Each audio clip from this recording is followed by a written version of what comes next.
প্রিয় দর্শক, আসসালামু আলাইকুম। আপনারা কেমন আছেন? আশা করি সকলেই আল্লাহ তাআলার সৃষ্টি মতো ভালো আছেন। প্রিয় দর্শক, আজকে আপনাদেরকে ভিডিওটির মাধ্যমে যে গাছটি দেখাচ্ছি প্রিয় বন্ধুরা, এই যে দেখে নিন।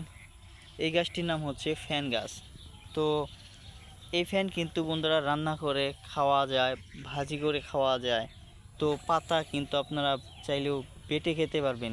তো বন্ধুরা, আজকে বিস্তারিত জানতে পারবেন এই ফ্যান আপনারা কিভাবে বেটে খাবেন, কিভাবে রান্না করে খাবেন, এবং কি বন্ধুরা আরও বিভিন্ন উপায়ে খেতে পারবেন।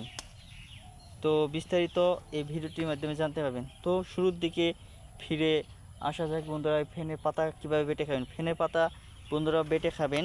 এই পাতাগুলো ভালোভাবে সিদ্ধ করে নেবেন। সিদ্ধ করে নেওয়ার পর আপনারা কালো জিরা কিংবা রসুন এগুলো মিশিয়ে তারপর বেটে খাবেন। দেখতে পারবেন ইনশাল্লাহ খুবই সুস্বাদু হবে। তারপর বন্ধুরা, এই যে ফ্যানে যে ঢাকিয়া দেখতে পাচ্ছেন, এগুলো কিভাবে রান্না করে খাবেন এখন বলে দিচ্ছি।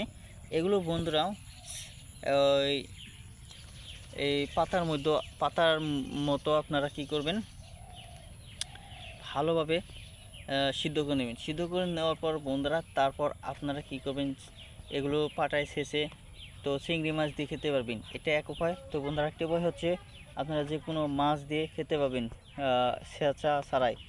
তো প্রিয় ভাই বন্ধুরা,